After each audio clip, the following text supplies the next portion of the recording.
By the time the Inspector General issued the preservation order, this was already far beyond a routine internal dispute inside the Department of Justice.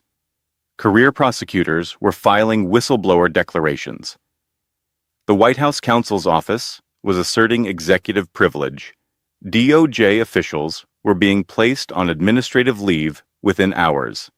And somewhere inside that chain of events sat Attorney General Pam Bondi, accused of participating in private off-record discussions tied to the family of Donald Trump. That is not how normal bureaucratic disagreements behave. That is how institutions react when people inside the building believe the evidence trail is becoming dangerous. Because ordinary political scandals usually move slowly.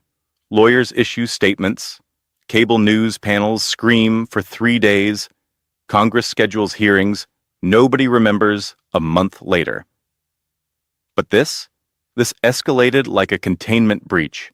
According to the documents and whistleblower timeline, initial contact allegedly began February 6th. A private off-site meeting reportedly followed on February 14th. The White House was allegedly briefed by February 24th. And by March 3rd, federal whistleblower complaints had already reached the Inspector General's office. 25 days. That is the timeline the documents describe. And here is the part that should make every American stop pretending this is just another partisan food fight. The allegation is not simply that Pam Bondi spoke with attorneys connected to Trump family interests. Attorneys general communicate with outside counsel all the time. The allegation is that Bondi's office allegedly helped shape a deferred prosecution framework outside standard DOJ oversight channels, while active legal exposure still existed around individuals connected to the president's family. That changes the entire moral gravity of the story. Because the DOJ is not supposed to operate like a private negotiation room for politically connected families, it is supposed to operate like a firewall, a barrier between power and prosecution, a system built specifically to prevent proximity to the president from becoming legal protection. But according to the whistleblower complaint, one of the most explosive meetings in this entire timeline allegedly happened completely off the books. No official calendar entry, no security detail record, no visitor log, no formal trace inside the normal DOJ documentation structure. And Washington wants people to believe that is normal? Try that logic in ordinary life. If a bank manager held a secret after-hours meeting with someone under financial investigation and left no internal record behind, auditors would tear the building apart before sunrise. But when the missing records involve the Attorney General of the United States, suddenly everyone in power starts speaking in softer language. Process concerns, internal disagreement, miscommunication. That linguistic downgrade is part of the scandal itself, because words matter, especially the words they refuse to say. Notice what Bondi's office reportedly did not say. They did not issue a clean denial that the February 14th meeting happened. They did not deny the existence of unauthorized communications. Instead, according to the reporting summarized in these documents, the response was carefully engineered language. The Attorney General acted within the bounds of her authority and would cooperate with appropriate review. That is, lawyer language for battlefield positioning. And the moment the White House asserted privilege over communications connected to an Inspector General review, this stopped looking like damage control and started looking like institutional panic. Because executive privilege is not a magic invisibility cloak. It is usually invoked when officials believe exposure itself creates risk, which raises the question hanging over this entire case tonight. If nothing improper happened inside the DOJ, why does every move around this story look like people trying to contain fallout before the public even sees the evidence? And once you start laying the documents side by side, the timeline stops looking messy and starts looking coordinated.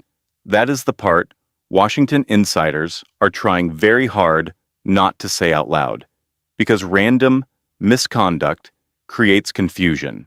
Coordinated misconduct creates structure, and structure is what prosecutors look for when they begin asking whether actions were isolated mistakes or part of a deliberate effort to move around established legal safeguards.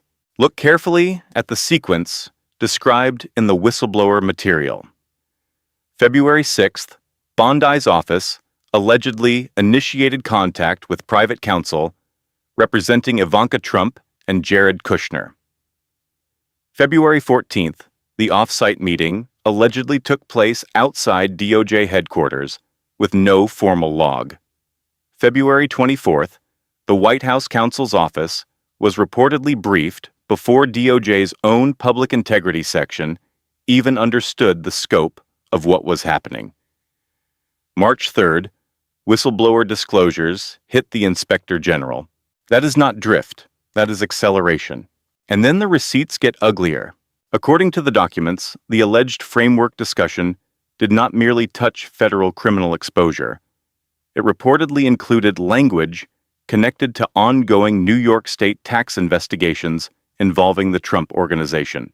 Pause there, because this is where the legal logic starts collapsing under its own weight. Federal DOJ officials do not simply negotiate away state-level exposure like they are trading baseball cards behind a courthouse. That is not how jurisdiction works in the American legal system.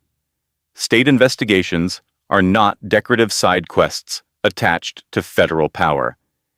They are separate sovereign processes, which means if DOJ officials were discussing structures influencing state tax matters without proper coordination, the question immediately becomes, who authorized federal officials to operate inside territory they do not formally control?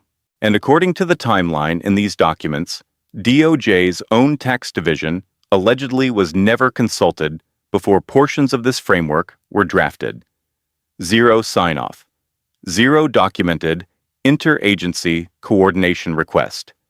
Zero procedural insulation. Think about how insane that would look in any ordinary legal setting. Imagine a local prosecutor secretly discussing your IRS exposure with state tax authorities while bypassing the very division designed to oversee that process. You would not call that policy discretion. You would call your attorney immediately. But in Washington, power changes vocabulary. Suddenly, bypassing oversight becomes complex coordination. Missing records become administrative irregularities. Private meetings become informal discussions. The city specializes in laundering ugly behavior through softer language. And the people inside DOJ clearly understood the danger immediately. That is why the whistleblower complaint matters so much. Not because whistleblowers are automatically correct, but because of who they are. According to the reporting summarized in these materials, these were career federal prosecutors with decades inside the system, not anonymous social media activists screaming into cameras for clicks. Career prosecutors do not casually trigger Inspector General reviews against a sitting Attorney General unless they believe internal mechanisms already failed. That distinction matters. Because once DOJ employees decide the safest place for evidence is outside their own chain of command, institutional trust is already breaking down in real time. And then came the administrative leave announcements. Notice the detail hidden underneath the headlines. The officials placed on leave were reportedly not the whistleblowers themselves, but individuals accused of facilitating the alleged meetings. That tells you something critical. Inside DOJ, somebody apparently looked at the documents and concluded this situation was dangerous enough to isolate personnel before the public even fully understood the allegations. That is not optics management. That is containment behavior. And if this entire story were truly baseless political theater, why did the Inspector General move fast enough to issue document preservation orders covering emails, text messages, and scheduling communications almost immediately after receiving the complaint. Because federal investigators know one thing: ordinary Americans often forget. When powerful institutions panic, they usually panic before the public learns why. And this is where the story stops being about Pam Bondi alone and starts becoming a stress test for the credibility of the American justice system itself. Because institutions do not collapse all at once. They erode in layers.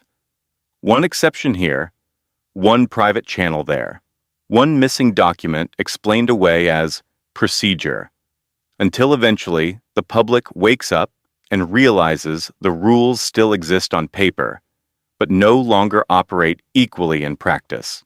That is the real allegation hanging over this case. Not simply corruption, selective access, because every ordinary American already understands how the system behaves when the person under scrutiny has no power. Miss a tax filing deadline by a few months, and penalties arrive with mathematical precision. Ignore a federal request for documents, and investigators will absolutely remember your name. Try arranging private, undocumented conversations while facing active legal exposure, and prosecutors would treat that behavior itself as evidence of intent. That is how the machine normally works. But according to these whistleblower disclosures, individuals tied to the most politically connected family in America allegedly received something entirely different: back-channel communications, framework discussions, and off-record engagement with the Attorney General's orbit itself. And if that perception hardens in the public mind, the damage goes far beyond one administration. Because laws survive on legitimacy more than force.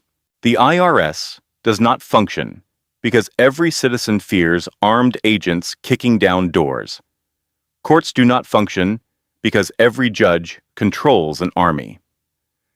The system functions because most Americans still believe the process, however flawed, ultimately applies to everyone.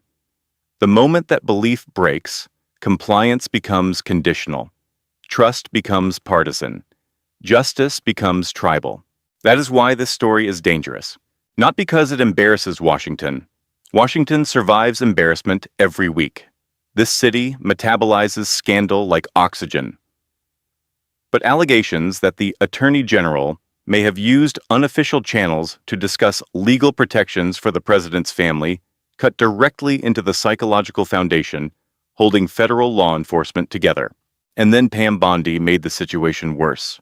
According to the timeline summarized in these materials, Bondi publicly described the whistleblower complaints as politically motivated attacks by Obama-era holdovers. Hours later, attorneys representing the whistleblowers reportedly confirmed both individuals were Trump-era appointees.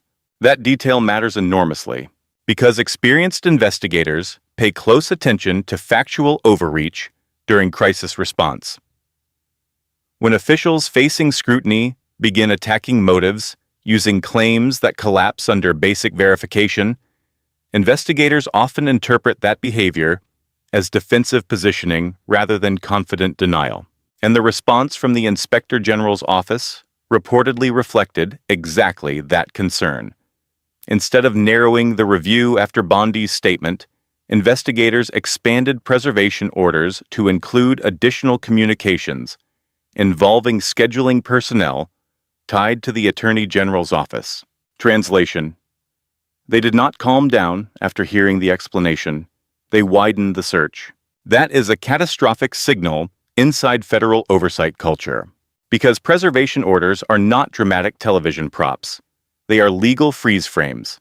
Investigators use them when they believe evidence could disappear, be altered, or become politically contaminated, especially in cases involving digital communications and internal scheduling systems. And now notice the moral contrast sitting underneath this entire story. An ordinary federal employee mishandling procedural transparency could lose clearance, career, pension, reputation, everything. A mid-level prosecutor caught arranging undocumented off-site meetings connected to active investigations would likely be finished professionally before lunchtime. But when allegations reach the Attorney General level, suddenly the conversation becomes philosophical. Cable news asks whether norms are evolving. Political operatives debate whether criticism is partisan. Lawyers start constructing linguistic escape tunnels around the word improper. That asymmetry is exactly why public trust keeps deteriorating. Because Americans can tolerate mistakes, what they cannot tolerate is the growing suspicion that accountability itself changes shape depending on proximity to power. And once citizens start believing justice has VIP entrances, the courtroom stops looking like a temple of law and starts looking like a members-only club with armed security outside. And maybe the most revealing part of this entire story is not what the documents allegedly show.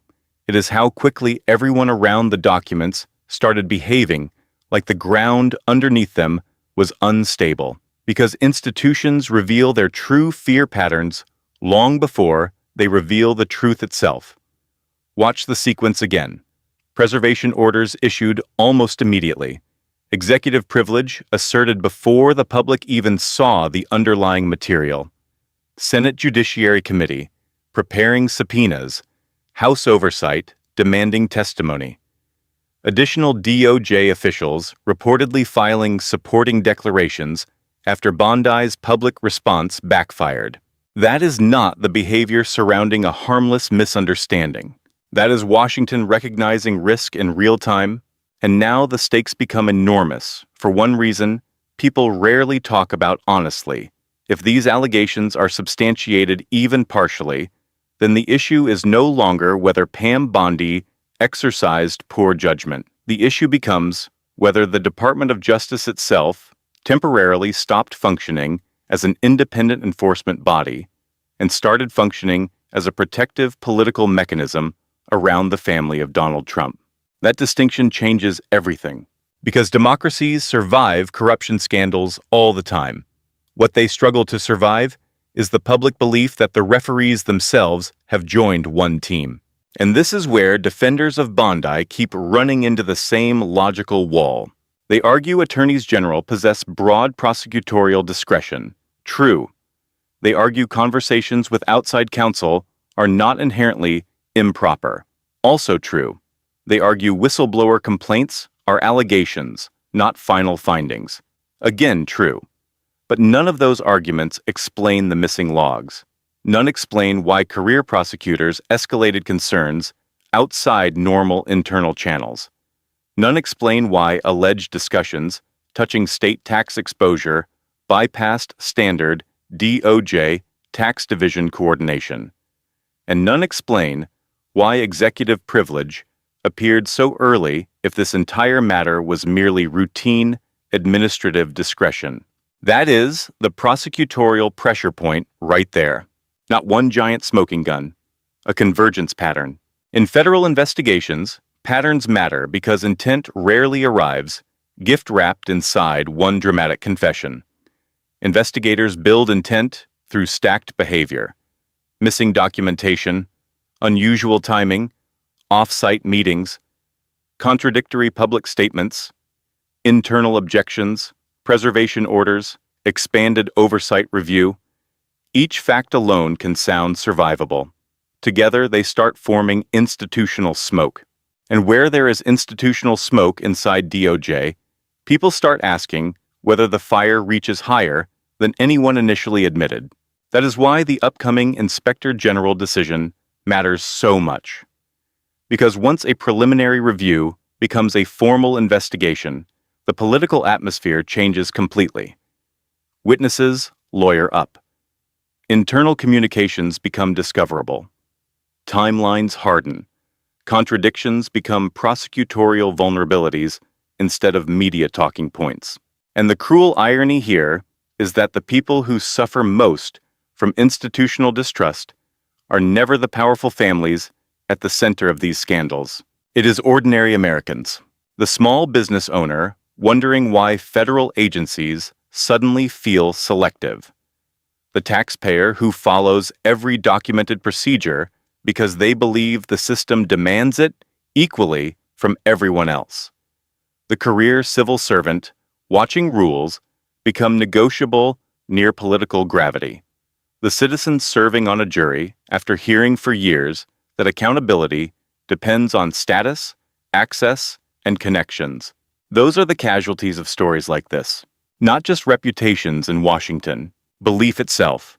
Because once enough citizens decide the legal system has separate doors for insiders and outsiders, the damage does not stay inside one administration.